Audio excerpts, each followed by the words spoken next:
Hello दोस्तों, एक बार फिर से आप सभी का बहुत बहुत स्वागत है आपके अपने चैनल जिंदल क्लासेस पर। तो दोस्तों, हम लोग कंपाउंड इंटरेस्ट पढ़ रहे थे। पिछली क्लास में हमने कंपाउंड इंटरेस्ट के चक्रवृद्धि ब्याज की दर पर आधारित कुछ क्वेश्चंस किए थे। तो आज की क्लास में हम लोग समय पर आधारित कुछ क्वेश्चंस करेंगे, जहां पर आपको मूलधन, मिश्रधन और ब्याज की दर दी जाती है और समय पूछा जाता है। तो दोस्तों, आपको वीडियो को एंड तक जरूर देखना है, एक सेकंड के लिए भी स्किप नहीं करना है। चैनल पर पहली बार आए हो तो चैनल को सब्सक्राइब जरूर कर लेना है।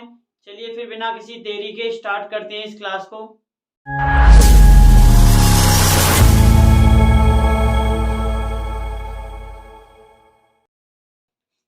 इस क्वेश्चन में देखिए दोस्तों, क्या दिया है। अगर 30,720 रुपए पर 3 साल के CI और SI यानी चक्रवृद्धि ब्याज और साधारण ब्याज का अंतर 1500 रुपए है, तो आपको ब्याज की दर बतानी है। देखिए, ये मैं ब्याज की दर वाला एक क्वेश्चन आपको इसलिए करा रहा हूँ क्योंकि मुझे यहाँ आपको एक बहुत इंपॉर्टेंट रिजल्ट बताना है, जो कि आपको डायरेक्ट याद रखना है। चलिए फिर देखिए क्या है वो रिजल्ट और कैसे करेंगे हम इस क्वेश्चन को। देखिए, जब हम डिटेल्ड मेथड से कंपाउंड इंटरेस्ट निकालते थे तो हम क्या करते थे, ये P मूलधन होता था और यहाँ हम क्या करते थे, तीनों सालों का पहले सिंपल इंटरेस्ट निकालते थे। इसके लिए हम क्या करते थे, P को R/100 से गुणा करते थे, यानी रेट के फ्रैक्शन से गुणा करते थे। तो ये देखिए, साधारण ब्याज कितना निकल के आएगा, PR/100, PR/100, और इधर भी हो जाएगा ये PR/100। अब देखिए हम क्या करेंगे, दूसरे साल का कंपाउंड इंटरेस्ट निकालेंगे, चक्रवृद्धि ब्याज। वो कैसे निकालते थे, इस पहले साल के सिंपल इंटरेस्ट यानी साधारण ब्याज को R/100 से गुणा करते थे। तो क्या हो जाएगा, PR/100 का होल स्क्वायर। अब देखिए हम क्या करेंगे, तीसरे साल का चक्रवृद्धि ब्याज निकालेंगे, तो इसको R/100 से गुणा करेंगे, हो जाएगा PR/100 का होल स्क्वायर। ऐसे ही हम इस वाले इंटरेस्ट पे इंटरेस्ट निकालेंगे, इसको भी R/100 से गुणा करेंगे, तो ये कितना हो जाएगा, PR/100 का होल स्क्वायर। और देखिए, इस दूसरे साल के ब्याज पर भी ब्याज मिलेगा, तो इसको R/100 से गुणा करेंगे, तो ये आ जाएगा PR/100 का होल क्यूब। अब देखिए, सिंपल इंटरेस्ट और कंपाउंड इंटरेस्ट का डिफरेंस क्या हो जाएगा, ये PR² PR/100 का होल स्क्वायर, तो ये 3 बार प्लस में ये PR/100 का क्यूब। तो हम क्या कह सकते हैं, CI minus SI। Simple interest और कंपाउंड इंटरेस्ट का अंतर क्या हो जाएगा, ये हो जाएगा 3PR/100 का होल स्क्वायर प्लस PR/100 का क्यूब। और देखिए, हम कैलकुलेशन इजी बनाने के लिए क्या मान लेते हैं, 100/r को हम x मान लेते हैं। इसका मतलब क्या हो जाएगा, R/100 किसके बराबर हो जाएगा, 1/x के। इसकी वैल्यू को हम यहाँ पुट करेंगे और देखिए हम क्या मान लेते हैं, CI माइनस SI को D बोल देते हैं। अब देखिए, जब हम ये सारी वैल्यू यहाँ पुट करेंगे तो किसके बराबर हो जाएगा, D equals to 3P। R/100 किसके बराबर हो जाएगा, x² प्लस PX³। अब देखिए P हम यहाँ से कॉमन निकाल लेते हैं, तो देखिए D/P किसके बराबर हो जाएगा, 3/x² प्लस 1/x³। जब आप इसको सॉल्व करोगे तो ये किसके बराबर हो जाएगा, D/P बराबर हो जाएगा 3x प्लस 1/x³। ये स्टैंडर्ड रिजल्ट है जो कि आपको याद रखना है। ये 3 साल के CI और SI का डायरेक्ट फॉर्मूला है। चलिए आप लोग इसका स्क्रीनशॉट ले लीजिए एक बार। अब देखिए, हमें क्वेश्चन में स्मॉल d यानी CI माइनस SI ये कितना दिया है, 1500 रुपये।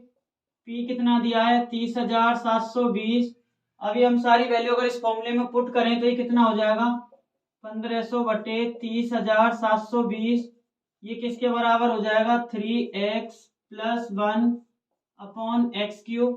अब चलिए इसको सॉल्व कर लेते हैं। इसको 6 से डिवाइड करते हैं, देखिए 0 से 0 कट जाएगी, 6 से इसको डिवाइड करेंगे तो ये 25, इधर से आ जाएगा ये 512।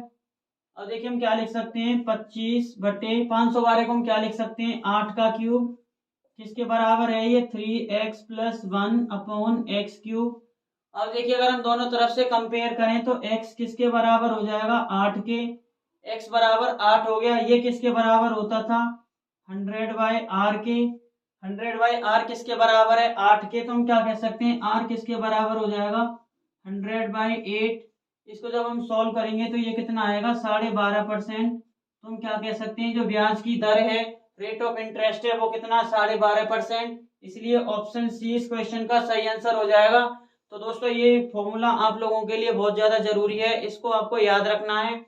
अब देखिए, अगर हम बात करें 2 साल के CI माइनस SI के लिए डायरेक्ट फॉर्मूला क्या होगा, तो हम क्या लिख सकते हैं? D/P 1/x² के बराबर हो जाएगा। ये रिजल्ट भी आप लोगों को याद रखना है, ये दोनों बहुत इंपॉर्टेंट रिजल्ट हैं। चलिए आप लोग अब इसका स्क्रीनशॉट ले लीजिए।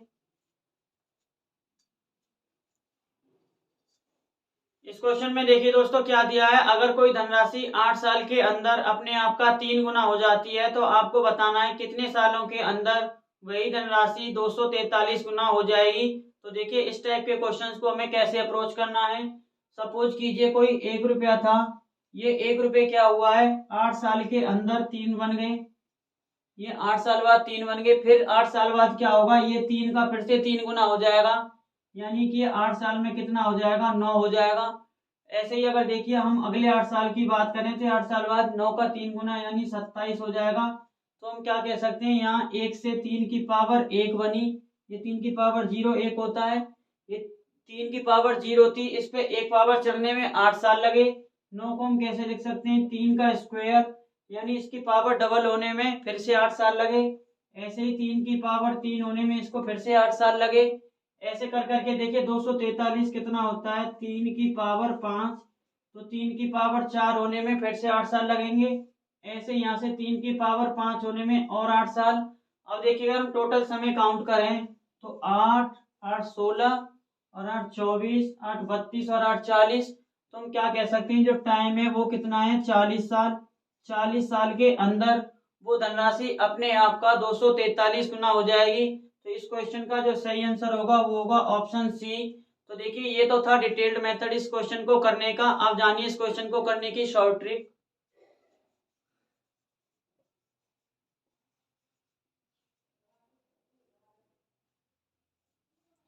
शॉर्ट ट्रिक क्या होगी? देखिए हम क्या कह सकते हैं? If a sum becomes m times of itself in n years, then it will become m की power a times in n a years। ये रिजल्ट आपको याद रखना है। देखिए शॉर्ट ट्रिक क्या है, अगर कोई धनराशि n साल के अंदर अपने आप का m गुना हो जाती है तो वही धनराशि अपने आप का m की पावर a गुना हो जाएगी। कितने साल में? n a साल में। और देखिए हम वैल्यू पुट करें तो m की वैल्यू कितनी है? ये धनराशि 3 गुना हो गई है 8 साल में, तो m कितना है? 3। n कितना है? 8 सालों की बात हो रही है। अब देखिए 243 को हम कैसे लिख सकते हैं? 3 की पावर 5, m कितना है? 3, और देखिए a कितना हो जाएगा? 5। तो हम क्या कह सकते हैं? a कितना है? 5। अब हमें बताना था टाइम, तो टाइम कितना हो जाएगा? n Guna a। n कितना है? 8 और a कितना है? 5। तो इस क्वेश्चन का सही आंसर हो जाएगा 40 साल। तो इस डिटेल मेथड को करने की हमें जरूरत नहीं है, ये केवल आपको समझाने के लिए था।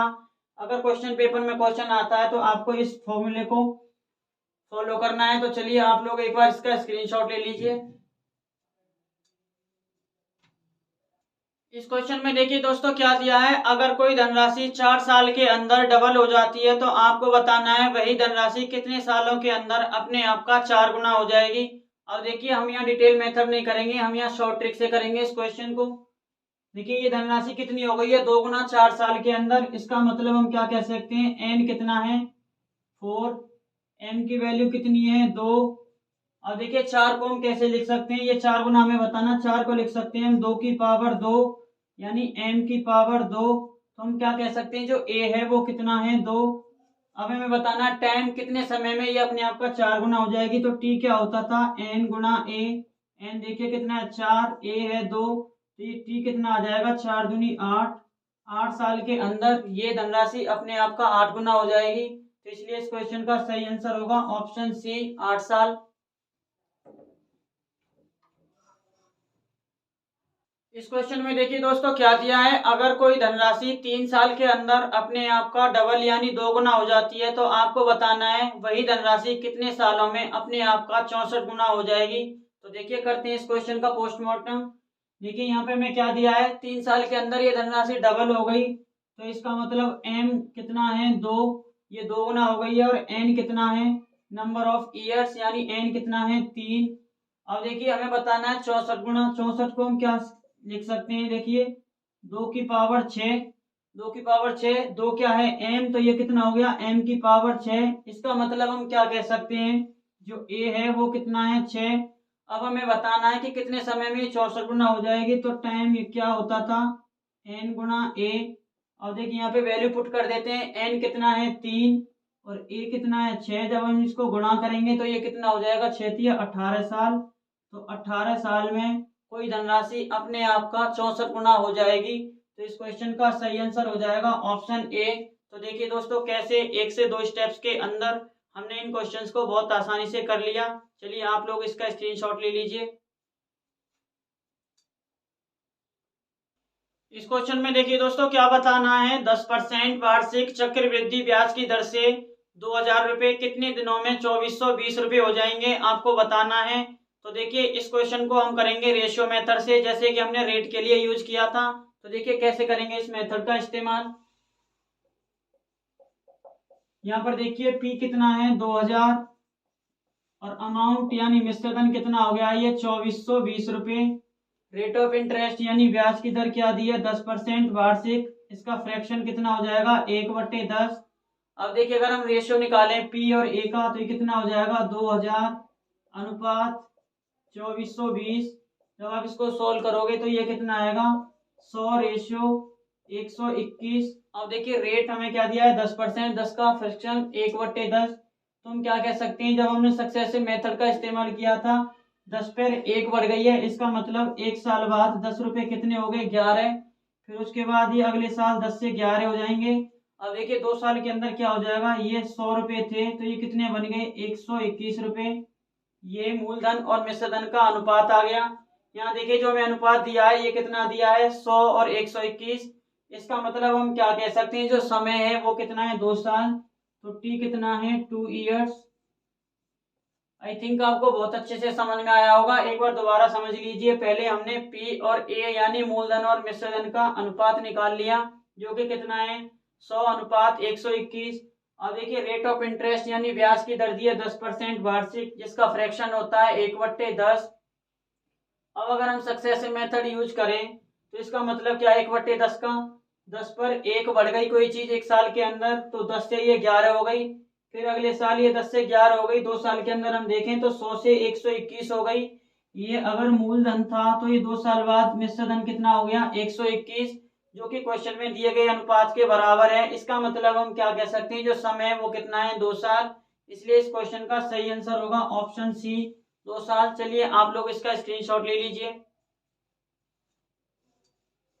इस क्वेश्चन में देखिए दोस्तों आपको बताना है कितने सालों के अंदर 800 रुपये 926 रुपये 10 पैसे हो जाएंगे अगर ब्याज की दर 10% वार्षिक हो। और ब्याज कैसा होता है हाफ ईयरली यानी अर्धवार्षिक संयोजित होता है।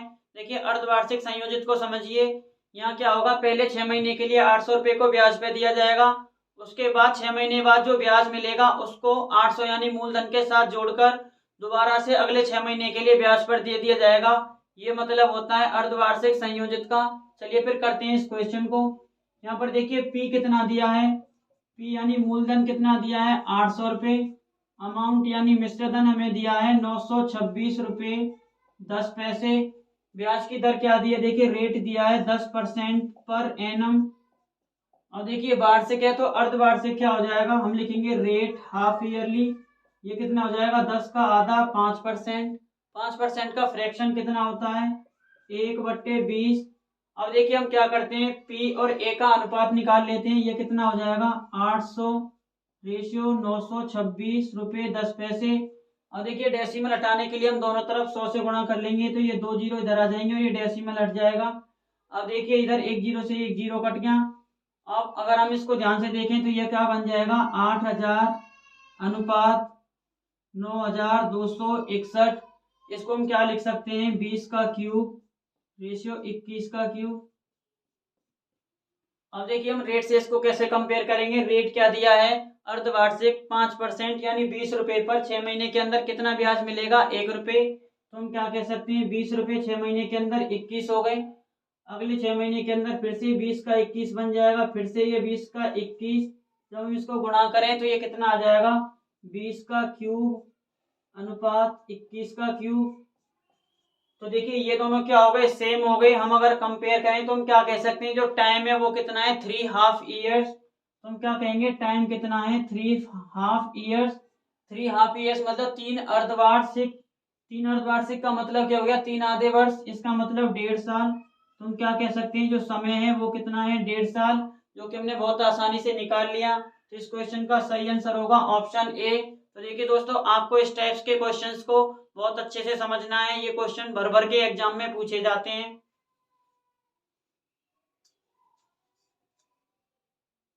नेक्स्ट क्वेश्चन देखिए दोस्तों, ये क्वेश्चन एसएससी सीजीएल 2016 के मेंस एग्जाम में पूछा गया था। इस क्वेश्चन में क्या पूछा है, 30,000 रुपए पर 7% वार्षिक चक्रवृद्धि ब्याज की दर से n सालों का जो चक्रवृद्धि ब्याज है वो 4,347 रुपए है। तो आपको n की वैल्यू बतानी है। देखिए दोस्तों, इस क्वेश्चन को हम कैसे करेंगे, यहाँ p कितना दिया है, 30,000 रुपए।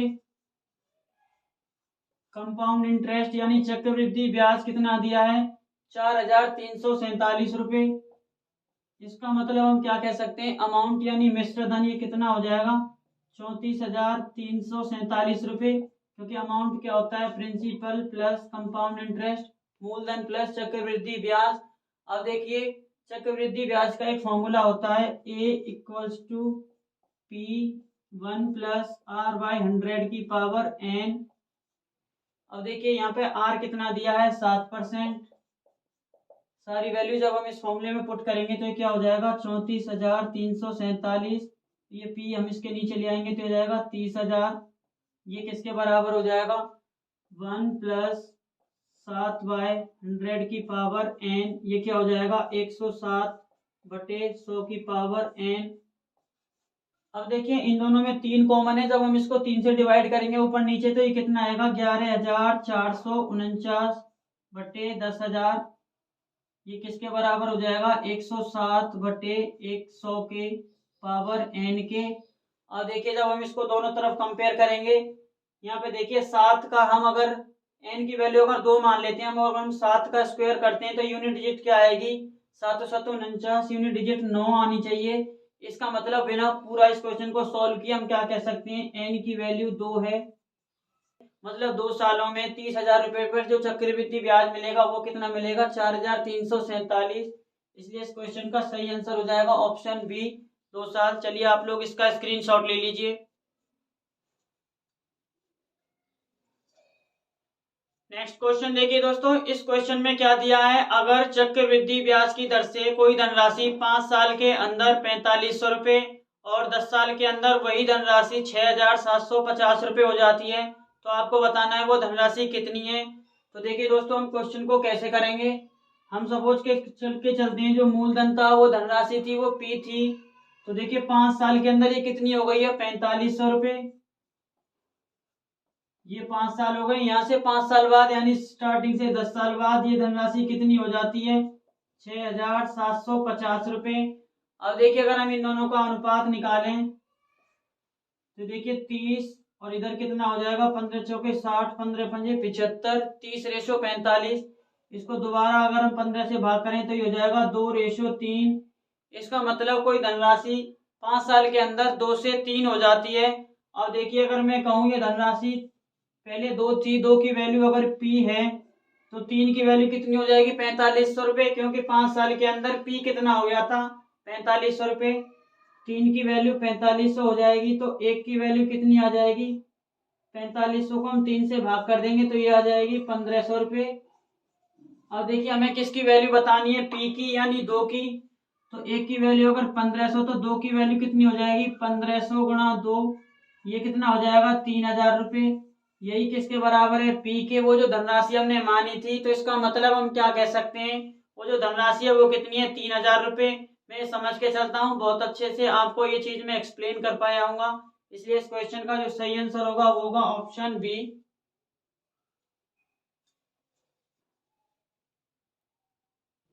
नेक्स्ट देखिए दोस्तों, आज की क्लास का लास्ट क्वेश्चन। इस क्वेश्चन में क्या दिया है, चक्रवृद्धि ब्याज पर दी गई कोई धनराशि 3 साल के अंदर 2,400 रुपये और 4 साल के अंदर 2,520 रुपये हो जाती है, तो आपको बताना है रेट ऑफ इंटरेस्ट यानी चक्रवृद्धि ब्याज की दर। इस क्वेश्चन को देखिए दोस्तों, हम कैसे करेंगे। हम सपोज करते हैं कोई धनराशि पी थी, तो ये 3 साल बाद कितनी हो गई है, 2,400 रुपये। अब देखिए 4 साल बाद यानी यहाँ से 1 साल बाद ये धनराशि कितनी हो गई है, 2,520 रुपये। अब अगर देखिए हम इन दोनों का अनुपात निकालें, इसको अगर मैं मूलधन मानूं P और इसको मिश्र धन मानूं, इसका मतलब हम क्या कह सकते हैं, चक्रवृद्धि ब्याज की दर से 2,400 रुपये 1 साल के अंदर कितनी हो गए, 2,520 रुपये। यानी 2,400 रुपये पर 1 साल के अंदर 120 रुपये ब्याज मिला है, इसका मतलब यही है। अब हम क्या निकालेंगे, इन दोनों का रेशियो। चलिए निकालते हैं, 0 से 0 कैंसिल आउट हो जाएगा, 6 से जब हम इसको भाग करेंगे तो ये कितना हो जाएगा, 40, और ये इधर ही हो जाएगा 42। अब देखिए हम फिर से इसको 2 से डिवाइड कर देते हैं, ये रेशियो निकल के आएगा 20:21। इसका मतलब हम क्या कह सकते हैं, 20 रुपये 1 साल के अंदर 21 हो गए। इसका मतलब 20 रुपये पर 1 साल में कितना ब्याज मिलता है, 1 रुपये। 20 रुपये पर अगर 1 साल में 1 रुपये ब्याज मिलता है, तो हम क्या कह सकते हैं, 1 रुपये पर कितना मिलेगा, 1/20। 100 रुपये पर कितना ब्याज मिलेगा, हम इसको 100 से गुणा कर देंगे, 1/20 गुणा 100, तो ये कितना निकल के आ जाएगा, 5 रुपये। मतलब 100 रुपये पर 1 साल में 5 रुपये ब्याज मिलती है। और हमें पता है रेट ऑफ इंटरेस्ट क्या होता है, 100 रुपये पर 1 साल में मिलने वाला ब्याज। इसका मतलब हम क्या कह सकते हैं, रेट ऑफ इंटरेस्ट यानी ब्याज की जो दर है वो कितनी है, 5% वार्षिक। इसलिए इस क्वेश्चन का सही आंसर होगा ऑप्शन ए, 5% वार्षिक ब्याज की दर से 1 साल के अंदर 2,400 रुपये कितने हो जाएंगे, 2,520। तो चलिए दोस्तों, आज की क्लास को यहीं खत्म करते हैं। आपको इन सारे क्वेश्चंस को बहुत अच्छे से रिवाइज करना है, इनके नोट्स बनाने हैं, प्रीवियस ईयर क्वेश्चंस को अप्लाई करना है। चलिए फिर मिलते हैं नेक्स्ट क्लास में। जय हिंद दोस्तों।